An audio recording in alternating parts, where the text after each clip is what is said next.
So in today's video, we're going to be looking at what's going to happen if Germany tries to form an empire in 2024, and they're going to be invading some of their neighboring countries in order to form the empire. And now let's get right into the video. Now, before any invasion, Austria sends a letter to Germany demanding a union amongst these two countries, and they do accept this proposal. And that's just because Germany and Austria both have the same kind of culture, the same language, so there is no need for two separate countries. Anyways, with that union now taking place, the first country which they're going to be invading is Slovenia. Now, this is just because they just wanted to have an access to the Mediterranean Sea directly, which now they have, and we can see an entire annexation of Slovenia. Now, the intelligence agency of Netherlands just finds out that Germany is going to be invading Benelux countries, Belgium, Netherlands, and Luxembourg. So they're thinking that why not we invade them before they invade us? And thus they've formed a coalition against Germany. This invasion is going pretty well for these countries, and altogether they're taking major German cities. But now the German military has mobilized itself, and now we don't see any advancements by these countries. With the arrival of the German troops, they're now pushing back this coalition. Luxembourg is taken. The Germans are now pushing into Belgium, thus taking Brussels, and now Belgium's out of the war. And now the Germans have encircled all these troops in this region. A push into Amsterdam is successful, and the rest of Netherlands just surrenders. Well, in the peace deal, we can see complete annexation of all these countries, and with that, they want to further expand their borders. And now they're invading Czechia. The German troops now push into Czechia, thus taking their capital city in 2 days, and due to the fall of Prague, they just go ahead and surrender.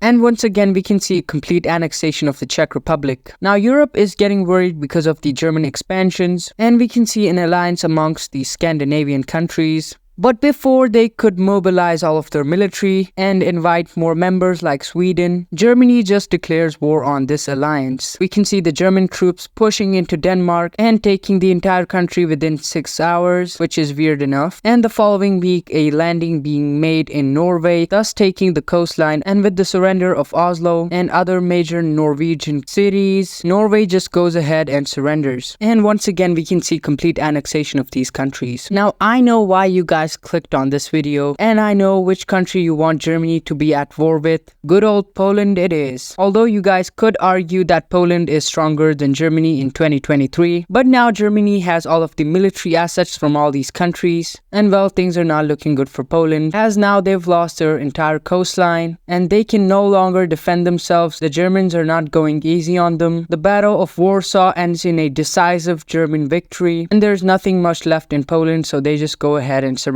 Now, keep in mind that this was probably the most high casualty war that Germany has fought so far. So yeah, let's take a look at this peace deal. And yeah, once again, a complete annexation, and now Germany is looking huge, one of the strongest countries, one of the best economy, but they're just getting started now, as now they're feeling confident enough to declare war on all these 4 countries. And well, things are not looking good for these countries, as they don't stand a chance against the mighty German Empire. They just lost their coastline. Slovakia is out of the war. Budapest is taken, leading to Hungary out of this war. And Croatia and Bosnia also kind of surrender. And let's take a look at this peace negotiation. Well, we did kind of expect the entire annexation of these countries. And now there's only one country which Germany wants to go against. And that country is France. Now, these two guys have a very bitter history with each other. Although you could argue that France is stronger than Germany. But this isn't just Germany we're talking about. We're talking about all the military assets from all these different countries. Well, anyways, we can see a German push into the French coastline, taking all of the northern parts, and we can also see a French invasion of Germany on the eastern sides. Germany continues their mission of taking the French coastline, and now with a lot of casualties, they've taken all of the coastline up here. Well, anyways, the French military is also doing their thing in the southern parts of Germany. Berlin is somewhere around here, and the French are aiming to take it. I don't know if that's gonna happen, but this invasion of the coastline wasn't too good for Germany, as now their supply lines are getting cut by the French military, and all of these guys are getting surrounded by the French military. So now Germany is forced to send their navy to take out all of the surrounded military that they have here. Some of the soldiers do manage to get out, but the German military is now suffering heavy losses in these French regions. But who could have guessed that this was Germany's plan to just take the southern coast of France? And the Germans know that the French are up here fighting the Germans. They take advantage of of this, and now they've taken all of the southern coast. Yet another push is made by the Germans, and now things are not looking good for France as they're fighting a two-front war. So now they're forced to take out their military from here and then send them to here to defend Paris. This leads to Germany taking back all of its lost lands, and now the Germans are using all of their military capabilities. They've reached the gates of Paris, but the Germans just decided to besiege it because most of the military of France was concentrated in Paris. And now all the other parts of France are left defenseless, leading to Germans taking more and more land, and ultimately with the fall of Paris, France just goes ahead and surrenders. Now this one is going to be a very interesting peace deal, and in this peace deal we can see that Germany took most of France, and the remaining French country is also a vassal state to the German government. And at this point it is too much for the Germans to handle, and they cannot go against anybody else. They're just gonna try to assimilate all of their provinces. And yeah, that's gonna be it for today's video. If you enjoyed this video, make sure to subscribe, leave a comment, and tell me what you guys want to see in the future. And please tell me in the comments that how long would this German Empire last in the modern day. And yeah, goodbye.